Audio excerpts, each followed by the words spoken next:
Hello students, ચાલો આજે આપણે જોવાના છે આર્ટિકલ 56થી બરાબર.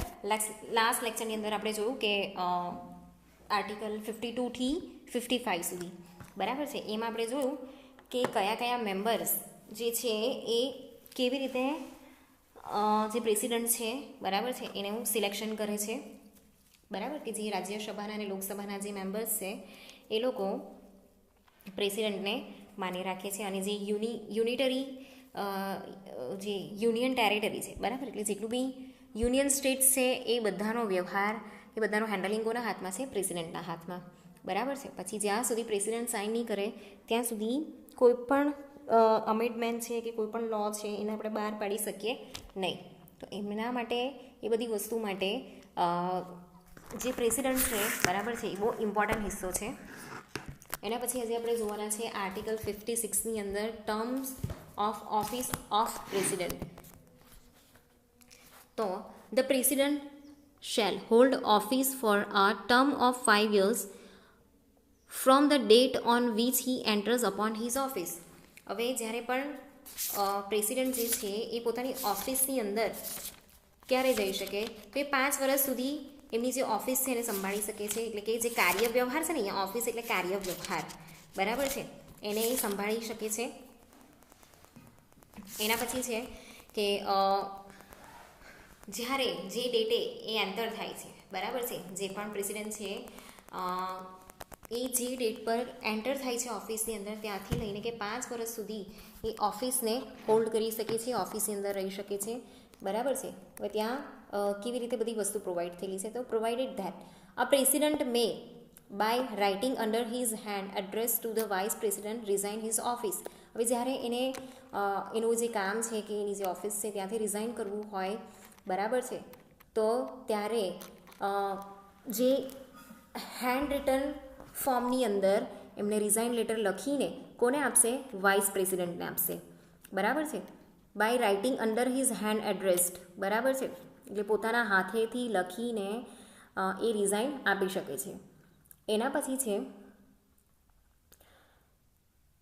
કે the president may, for violation of the constitution, be removed from the office by impeachment in the manner provided in article 61. Article 61 આગળ આવશે ને ત્યારે તમને ડિટેલમાં કરાવવા. તો કોઈ પણ પ્રેસિડન્ટ છે બરાબર છે એને જો એના પર એવો આરોપ લગાવવામાં આવે, ઇમ્પીચમેન્ટ એટલે એના પર આરોપ લગાવો બરાબર છે, કે એણે કોન્સ્ટિટ્યુશનનું વાયોલેશન કર્યું છે તો એમને એમની ઓફિસમાંથી રિમૂવ કરી દેવામાં આવે છે બરાબર છે. તો એ આર્ટિકલ 61ની અંદર આ હક ગવર્મેન્ટને આપવામાં આવેલો છે બરાબર છે. તો જેટલા બી આ વસ્તુ છે ને, જે લોકો એને ઇલેક્ટ કરે ને એ લોકો જ એને રિમૂવ પણ કરી શકે બરાબર છે. એટલે આર્ટિકલ 61ની અંદર પણ આ જ વસ્તુ છે કે જ્યારે પણ કોઈ પ્રેસિડન્ટ છે બરાબર છે એ કોન્સ્ટિટ્યુશનનો જ્યારે વાયોલેશન કરે છે ત્યારે એમને ત્યાંથી રિમૂવ કરી દેવામાં આવે છે બરાબર. ઓફિસમાંથી રિમૂવ કરે ને એટલે પદ પરથી પણ રિમૂવ કરી દીધેલા જ કહેવાય. The president shall notwithstanding the expiration of his term continue to hold office until his successor continues upon his office. તો જે પ્રેસિડન્ટ છે બરાબર છે એ પ્રેસિડન્ટની એની જે સમાપ્તિ થઈ જાય બરાબર છે, એનું જે ટર્મ છે એની જે સમાપ્તિ થઈ જાય, એ સમાપ્તિ થઈ ગઈ હોવા છતાં પણ એ પોતાની જે ઓફિસ છે બરાબર છે એના પછી જે એના અનુગામી આવે છે, એના પછી જે પ્રેસિડન્ટ આવે છે ને સક્સેસર એટલે અનુગામી બરાબર છે. એક્સપિરેશન એટલે સમાપ્તિ અને નોટ વિથ સ્ટેન્ડિંગ એટલે હોવા છતાં પણ એમની જે ટર્મ છે એની સમાપ્તિ થઈ ગયેલી છે એમ છતાં પણ એ પોતાની જે ઓફિસ છે ને બરાબર એને સાચવી શકે છે બરાબર છે. જ્યાં સુધી નવા રાષ્ટ્રપતિ નહીં આવે ને ત્યાં સુધી એ સાચવી શકે છે બરાબર, કે ઓફિસની અંદર એ બેસી શકે છે, એમનું જે પદ છે એ સંભાળી શકે છે. એના પછી છે એની resignation address to the vice president under clause A of the proviso to proviso એટલે એક પ્રાંત બરાબર છે, to clause 1 shall forthwith be communicated by him to the speaker of the house of the people. જે રાજ્યસભા અને લોકસભા છે ને એમાં સ્પીકર હોય બરાબર છે, એ બધું વસ્તુ કહેતા હોય ને પછી ડિસ્કશન જેવું થતું હોય. તમે ન્યૂઝની અંદર જોયું જ હશે, બરાબર? જે રાજ્યસભા ભરાય છે કે લોકસભાની મિટિંગ હોય ત્યારે જ્યારે બજેટ ડિસ્કસ થતું હોય, બરાબર છે, તો ત્યારે આ વસ્તુ જે છે એ તમે જોઈ જ હશે. ત્યાં એક સ્પીકર હોય છે, બરાબર છે. તો જ્યારે એમણે કોઈ રેઝિગ્નેશન જે છે, બરાબર છે, એ રેઝિગ્નેશનનું એડ્રેસ થતું હોય તો જે વાઇસ પ્રેસિડેન્ટ છે એમના અંડરમાં, બરાબર, જે તે પ્રાંતની અંદર એ આવતું હોય, ઓકે, તો એને ત્યાં એ લોકો આવી રીતે એડ્રેસ કરી શકે છે, બરાબર છે. અને એની સાથે જે સ્પીકર છે, બરાબર છે, એમની સાથે પણ એ લોકો કમ્યુનિકેશન કરી શકે છે. એના પછી છે કે એલિજિબિલિટી ફોર રીઇલેક્શન.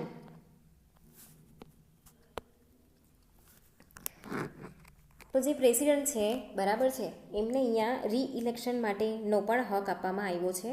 તો અ પર્સન હુ હોલ્ડ્સ, જે ઓલરેડી પ્રેસિડન્ટ છે જ અત્યારે, બરાબર, ઓર હુ હેઝ હેલ્ડ, કે જે પ્રેસિડન્ટ હતા, જૂના પ્રેસિડન્ટ, બરાબર છે, office as president shall, subject to the other provisions of his constitution, be eligible for re-election to that office.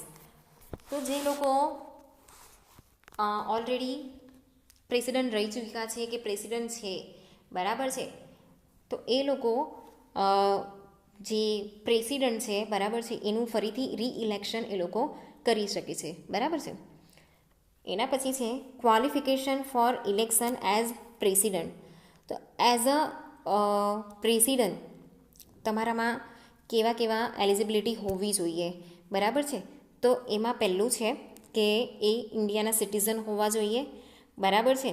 એમણે 35 યર્સની એજ કમ્પ્લીટ કરેલી હોવી જોઈએ. એનાથી જે ઉપરના જે છે એ લોકો પ્રેસિડન્ટ બની શકે, બરાબર. એટલે પ્રેસિડન્ટ પ્યોરલી મેચ્યોર હોવો જોઈએ, બરાબર છે. પછી એના પછી છે is qualified for election as member of house of the people. એ ઇલેક્શન ક્યારે લડી શકે? જ્યારે એ મેમ્બર ઓફ હાઉસ હોય. હાઉસ એટલે તમને હજુ પણ કહું છું રાજ્યસભા અને લોકસભા, બરાબર છે. તો આ જે હાઉસ છે, બરાબર છે, એના મેમ્બર એ હોવા જોઈએ તો જ એ ઇલેક્શન માટે ક્વોલિફાય થઈ શકે, બરાબર છે.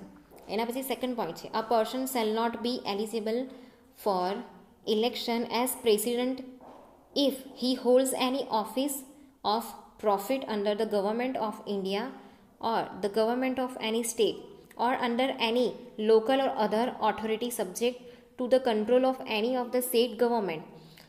તો એ પર્સન પ્રેસિડન્ટનું ઇલેક્શન માટે એલિજિબલ નથી જે ગવર્મેન્ટની ઓફિસીસની અંદર એ લોકો કામ કરતા હોય, બરાબર, કે પછી કોઈ બિઝનેસ કરતા હોય ગવર્મેન્ટની અંદરમાં, બરાબર છે. તો પ્રોફિટ માટે એ લોકો કામ કરતા હોય, હા, તો એ લોકો અહીંયા પ્રેસિડન્ટનું ઇલેક્શન લડી શકે એમ નથી, બરાબર છે. કોઈ લોકલ ગવર્મેન્ટ હોય કે પછી કોઈ પણ પ્રકારની ગવર્મેન્ટ હોય, એના જે મેમ્બર્સ છે એ લોકો અહીંયા પ્રેસિડન્ટનું ઇલેક્શન લડી શકે નહીં, બરાબર છે. એના પછી છે કન્ડિશન્સ ઓફ પ્રેસિડન્ટ્સ ઓફિસ. તો the president shall not be member of either house of parliament or house of the legislature of any state, and if a member of either house of parliament or of a house of legislature of any state be elected president, he shall be deemed to have vacated his seat in that house on the date on which he enters upon his office as president. તો જે president છે, બરાબર છે, એ president કોના member નહીં હોવા જોઈએ? તો હાઉસ ઓફ પાર્લામેન્ટ કે પછી house of legislature of any state, બરાબર છે. પાર્લામેન્ટના એ લોકો મેમ્બર હોવા જોઈએ નહીં, બરાબર છે, કે પછી સ્ટેટની જે લેજિસ્લેટરી હાઉસ છે, બરાબર છે, એના મેમ્બર હોવા જોઈએ નહીં, બરાબર છે.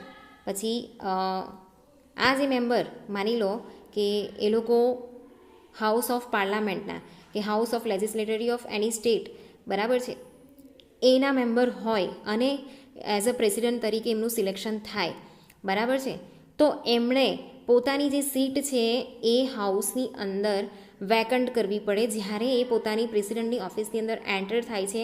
એટલે કે એમને એઝ અ પ્રેસિડન્ટ જે પણ ઓથોરિટી પ્રોવાઈડ કરવામાં આવે છે, બરાબર છે, એમનું જે સન્માન સમારોહ રાખવામાં આવે છે, બરાબર છે, એ દિવસે એમની જે સીટ છે એ હાઉસની અંદર વેકન્ટ રાખવી પડે છે. Okay, the president shall not hold any other office or profit. તો જે પ્રેસિડન્ટ છે, બરાબર છે, એ કોઈ બીજી પોસ્ટ છે કે પછી બીજા એવા બિઝનેસની અંદર એ રિલેટેડ હોવા જોઈએ નહીં, બરાબર છે, એમનો પોતાનો પર્સનલ બિઝનેસ પણ નહીં હોવો જોઈએ. ઓકે, કે પછી કોઈ પણ એવી ગવર્મેન્ટની બીજી પોસ્ટ છે એ એમને નહીં હોવી જોઈએ.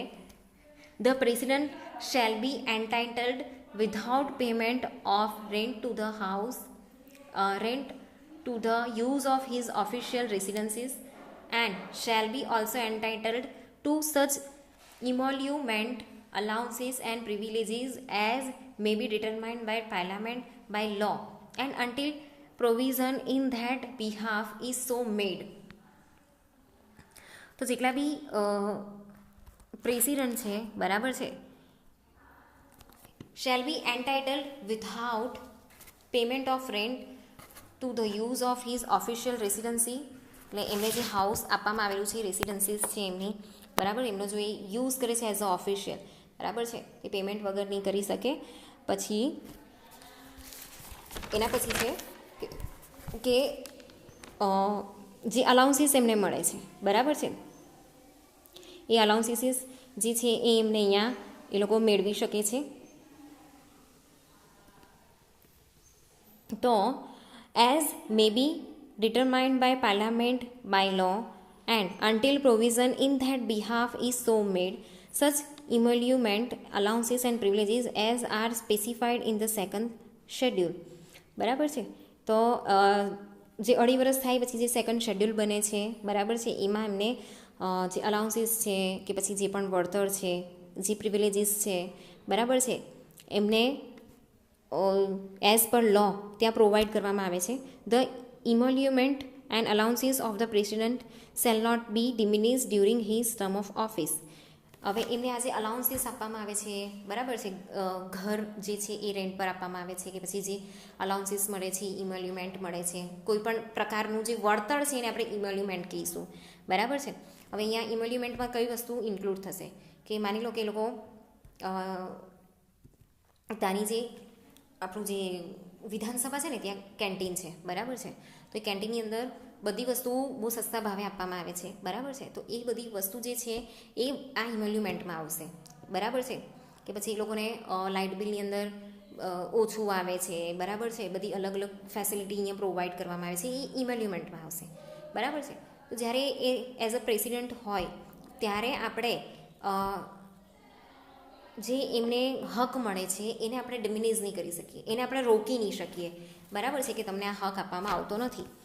ઓકે, જ્યાં સુધી એ એઝ અ પ્રેસિડન્ટ રહે છે ત્યાં સુધી એમને આવી રીતે બધા અલાઉન્સીસ આપવામાં આવે છે, ટ્રાવેલિંગ અલાઉન્સીસ આપવામાં આવે છે, બરાબર છે, એમનું યોગ્ય વળતર આપવામાં આવે છે, પછી એમને હાઉસ રેન્ટ પર આપવામાં આવે છે, બરાબર, એ બધી વસ્તુ બહુ સસ્તા ભાવે મળતું હોય છે.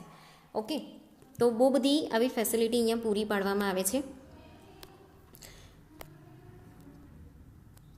ઓકે, એના પછી આપણે જોઈએ oath or affirmation by the president. જે પ્રેસિડન્ટ ઓથ લે છે ને એ પ્રતિજ્ઞા. તો every president and every person acting as president or discharging the functions of the president shall before entering upon his office make and subscribe in the presence of the Chief Justice of India. તો chief justice of India છે એમના અંડરમાં જે પણ president છે, બધા જ president, બરાબર છે, કે પછી જે પ્રેસિડન્ટની અંદરમાં જેટલા પણ લોકો આવતા હોય, બરાબર છે, અહીંયા બધા જ લોકો આવે છે, કે પછી પ્રેસિડન્ટની અંદરમાં જે પણ ફંક્શન્સ થતું હોય એને રિલેટેડ જેટલા બી ઓફિસીસ છે, બરાબર છે, કે જેટલા બી ડિપાર્ટમેન્ટ છે કે જેટલા બી લોકો છે એ ત્યાં આવે છે, બરાબર છે, અને ચીફ જસ્ટિસ ઓફ ઇન્ડિયાના પ્રેઝન્સની અંદર આ જે ઓથ છે એ લેવામાં આવે છે. Or in his absence the senior most જજ ઓફ ધ સુપ્રીમ કોર્ટ.